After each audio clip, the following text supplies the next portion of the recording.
क्रांती news, आवाज सर्वसामान्यांचा। नमस्कार, मी प्रकाश आणि आपण बघत आहात महाराष्ट्र क्रांती न्यूज। खऱ्या अर्थानं आपण जर बघितलं तर 20 नोव्हेंबरला कळवण सुरगाणा मतदारसंघामध्ये निवडणूक होणार आहे आणि त्याच अनुषंगाने कोणताही अनुचित प्रकार घडणार नाही, आर्थिक देवाणघेवाण होणार नाही, या अनुषंगाने पोलीस प्रशासन देखील सतर्क झालेलं आहे। आणि त्याच अनुषंगाने आपण जर बघितलं तर रोकडोबा चौफुले या ठिकाणी पोलिसांची नाकाबंदी या ठिकाणी सुरू आहे। आणि आपण बघितलं तर CRPFचे 50 जवान आणि आभोना पोलीस स्टेशन असा 65 पोलिसांचा ताफा, अधिकारी कर्मचाऱ्यांचा ताफा या ठिकाणी आहे। आणि आपण जर माझ्या पाठीमागे बघाल तर या ठिकाणी मोठ्या प्रमाणात नाकाबंदी सुरू आहे। कोणतीही गाडी आली तर तिचं चेकिंग या ठिकाणी सुरू आहे आणि पोलीस बांधव आपलं कर्तव्य बजावताना या ठिकाणी आपल्याला पाहायला मिळत आहे। CRPFचे जवान 50 कमांडो या ठिकाणी तैनात करण्यात आलेले आहेत आणि या परिसरामध्ये पूर्णपणे कोणताही अनुचित प्रकार घडणार नाही याची पूर्णपणे खबरदारी पोलीस प्रशासनाने घेतलेली आहे। याबाबत बोलण्यासाठी आपल्यासोबत आभोना पोलीस ठाण्याचे सहाय्यक पोलीस निरीक्षक यशवंतराव शिंदे आहेत।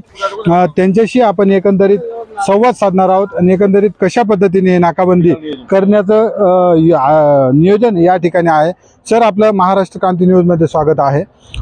20 तारखेला मतदान होणार आहे कळवण सुरगाण्यामध्ये, त्या अनुषंगाने आपल्या पोलीस ठाणे हद्दीमध्ये कशा प्रकारे या ठिकाणी नाकाबंदी करण्यात आली, काय सांगाल? 20 तारखेला आगामी विधानसभेची निवडणूक प्रक्रिया राबवण्यात येणार आहे। त्यासाठी पोलीस ठाण्याच्या हद्दीमध्ये ठिकठिकाणी आम्ही नाकाबंदी राबवून आणि इलिगल कॅश, अवैध गुटखा, दारू यांची आम्ही जप्ती करून त्यांच्यावर गुन्हे दाखल करत आहोत। हा नाकाबंदी होता तोच पार्ट आहे। आमच्याकडे आज CRPFचे जवळपास 50 कमांडोज आणि पोलीस ठाण्याचे 2 अधिकारी आणि 15 जवान असे जवळपास 65-67 लोक आमच्याकडे अवेलेबल आहेत। आम्ही आत्ताच पाया गावामध्ये रूट मार्ग घेतलेला आहे।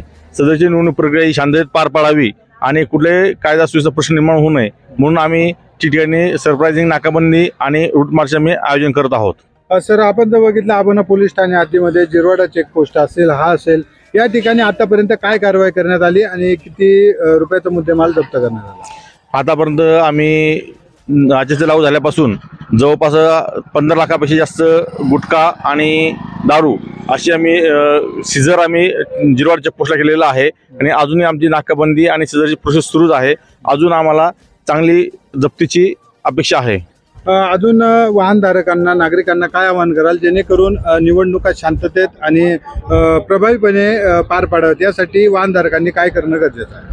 आगामी निवडणुका शांततेने आणि पार पाडण्यासाठी आणि तसंच कायदा सुद्धा राखणे आम्ही वाहनधारकांनी आपली कागदपत्रे व्यवस्थित राखावेत।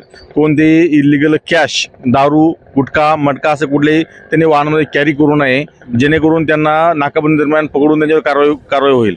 आम्ही नाकाबंदीच्या दरम्यान जर कोणत्याही वाहनामध्ये अवैध कोणत्या वस्तू मिळून आल्या तर आम्ही त्यांच्यावर गुन्हे दाखल करून जप्तीची कारवाई सुरू ठेवलेली आहे। त्याच्यामुळे वाहनधारकांना आमचं आव्हान आहे की त्यांनी कोणत्याही प्रकारचे अवैध वाहतुकीला थारा देऊ नये, कोणत्याही अवैध वस्तू कॅरी करू नये। धन्यवाद सर, महत्त्वाची माहिती दिल्याबद्दल। आपण जर या ठिकाणी बघितलं तर आतापर्यंत जिरवाडी चेकपोस्ट असेल, इतर ठिकाणी असेल, दारू, गुटखा यांच्यावर कारवाई पोलिसांमार्फत सुरूच आहे आणि वाहनधारकांनी देखील तशा पद्धतीने या ठिकाणी पोलिसांना सहकार्य करून नियमांचं पालन करावं, अशा पद्धतीने या ठिकाणी सूचना पोलिसांकडून देण्यात आलेल्या आहेत। आपण जर बघितलं तर या ठिकाणी अशा पद्धतीने पोलिसांकडून चेकिंग केली जाते, प्रत्येक वाहन तपासलं जातं, वाहनाच्या पूर्णपणे बॅगा असतील, त्यांचं साहित्य असेल, या ठिकाणी कुठलाही अनुचित प्रकार घडणार नाही, आर्थिक देवाणघेवाण होणार नाही, त्याची पूर्णपणे खबरदारी या ठिकाणी घेण्यात आलेली आहे। आपण जर बघितलं तर जे वाहन येत आहे ते पूर्णपणे पोलिसांमार्फत या ठिकाणी चेकिंग त्याची केली जाते आहे, काळजीपूर्वक तपासणी केली जाते आहे आणि अशाच पद्धतीने कमांडोचे देखील जवान या ठिकाणी सतर्क आहेत आणि आभोना पोलीस ठाण्याचे देखील अधिकारी कर्मचारी या ठिकाणी मोठ्या कष्टाने या ठिकाणी आपलं कर्तव्य बजावताना या ठिकाणी आपण बघत आहोत। येणाऱ्या काळामध्ये 20 तारखेपर्यंत अजून कशा पद्धतीने पोलिसांचा वचक या सुरगाणा मतदारसंघातील आभोना पोलीस स्टेशन हद्दीत राहील हे देखील बघणं तितकंच महत्त्वाचं ठरणार आहे। महाराष्ट्र क्रांती न्यूजसाठी सहकारी मित्र सुरेश जगतापसह मी प्रकाश बागुल, कळवण।